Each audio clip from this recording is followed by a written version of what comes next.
maison au ciel. Amen.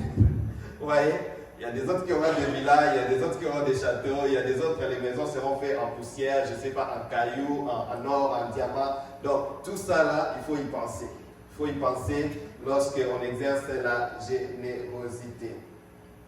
Il y a un passage de la Bible, ce passage m'interpelle tout le temps. C'est un passage que je garde toujours dans mon cœur, c'est Ecclésiaste. Ecclésiaste chapitre 11, verset 6. Ça dit, je pense que ces diapos-là, je ne l'avais pas placé, parce que je l'ai ajouté ce matin.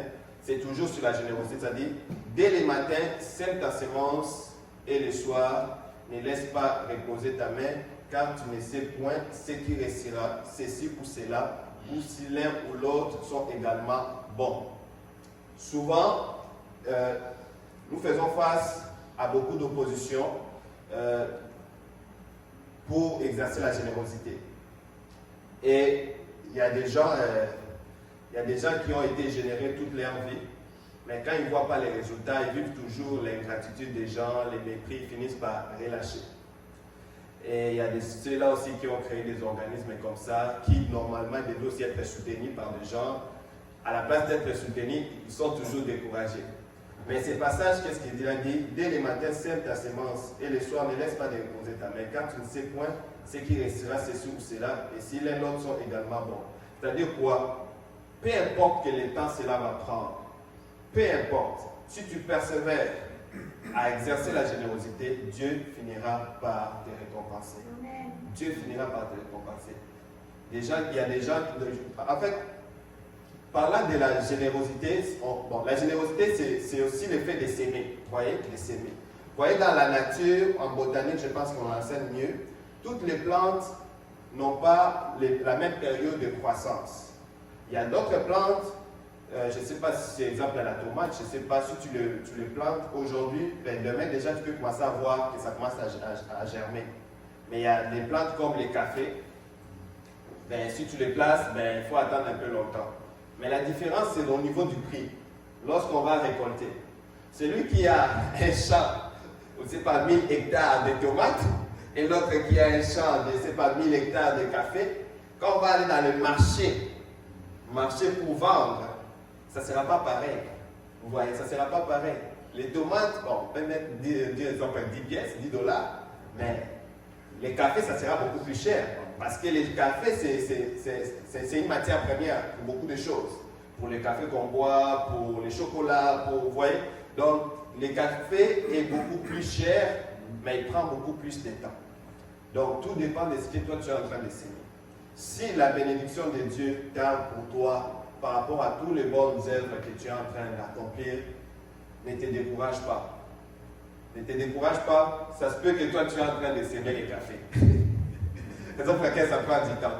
Ça prend du temps, mais les jours que le café va atteindre sa maturité et tu vas les mettre dans le marché, c'est toi qui vas rendre gloire à Dieu. Parce que Dieu va te récompenser. La Bible dit qu'il nous redonne les années qu'ont dévoré les sauterelles et les criquets. Vous voyez, les sauterelles et les criquets. Les sauterelles et les criquets, je peux les symboliser par les mépris des gens, le manque de reconnaissance dans la société par rapport à ce que tu fais, l'ignorance des gens par rapport à tout ce que tu accomplis. Je peux symboliser ça comme les sauterelles et les criquets. Vous voyez, tout ce qui te fait mal, tout ce qui te décourage par rapport à la générosité. Parce qu'il y a des gens qui ont un cœur généreux, mais qui ne veulent plus exercer la générosité à cause de l'ingratitude humaine. Voilà, à cause de l'ingratitude humaine. Et la Bible te promet, la Bible te dit que Dieu redonne les années qu'ont dévoré les criquets et les sauterelles. Donc, je veux juste t'encourager par ces messages, par les 3 premières clés que j'ai données, pour que tu vois que tu peux vivre dans la paix de l'esprit. Vous voyez, la paix de l'esprit est possible. Il y a une 4e clé, si Dieu me fait grâce et si vous le permettez, oui bien sûr, j'ai une façon de me faire réinviter. Il y a une 4e clé que j'appelle la gratitude. Si tu veux vivre aussi dans la paix de l'esprit, je vais quand même vous donner une idée comme ça sur la gratitude, mais peut-être prochainement, si Dieu me fait grâce, je vais préparer un message sur la gratitude. La gratitude, c'est ce qu'on appelle les actions de grâce. La gratitude, c'est fait de dire la reconnaissance, c'est fait de dire merci.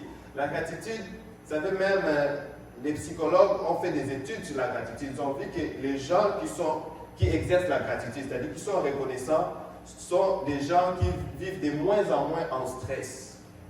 De moins en moins en stress. Mais seulement, pour la plupart des fois, on est reconnaissant ou bien on dit merci lorsque les choses vont bien. Quand on nous donne un cadeau, tout. Mais la première des choses, nous, tout le monde, tous, que tu sois malade, que tu aies faim, pas faim, manger, pas manger, travail, pas travailler, on a toujours quelque chose pour dire merci. Merci à la vie, merci à Dieu, chaque jour. Pourquoi? Parce que les premiers dons, c'est les souffles. Les souffles. Les souffles. Les souffles. On donne quel prix au souffle? Quel prix vous donnez au souffle? Juste pour les souffles, quand tu te réveilles le matin, tu dois dire merci. La journée finie, tu rentres sain et sauf, tu devais dire merci. Vous savez quoi? Hier, j'étais tranquille chez vous, j'étais tranquille dans ma chambre. Et puis, à un moment donné, je me suis dit, je vais aller me faire coiffer. Je suis parti chez les coiffeurs. Après que celui-là m'a fait coiffer, je suis parti dans un parc juste à côté. Parce que je voulais prendre le temps de préparer aussi mon enseignement, être dans une bonne émotion. Et puis j'ai pris aussi le temps de prier pour ces messages, pour que ça bénisse, pour que ça vienne vraiment trouver quelqu'un, pour que ça puisse atteindre ses objectifs. Quand j'étais à vélo, quand je suis rentré, pendant que j'ai rentré, j'étais au niveau de la rue avant Saint-Vital. Il y avait une Jeep qui sortait. Moi j'étais comme ça, moi je venais comme ça, j'étais en priorité. Et la Jeep était en attente pour continuer à faire la droite, prendre la rue. Moi j'étais en priorité. Les messieurs attendaient même. Pendant que je me suis mis à passer, c'est là qu'il a commencé.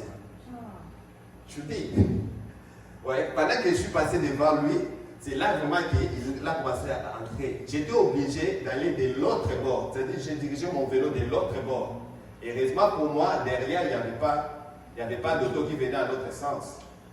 C'est quand je suis rendu à l'autre bord que je regarde les messieurs, mais j'ai dit, mais il était fou, il était ivre, qu'est-ce qui s'est passé? Parce que je voyais qu'il venait vraiment pour me tamponner là. Mais quand j'ai regardé son attitude, j'ai vu que c'est comme s'il ne s'était même pas aperçu, parce qu'il me demandait pardon. Vous voyez comment est-ce que la vie est précieuse? Oui.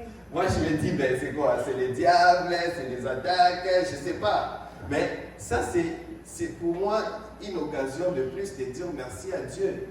Parce que ce n'était pas de sa faute. Je serais mort pareil.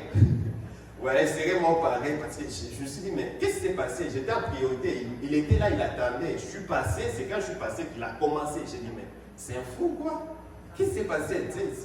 En tout cas, je ne sais pas si c'était le diable, mais du moins, c'est une occasion de plus, c'est une raison de plus pour moi d'être reconnaissant envers Dieu pour la vie.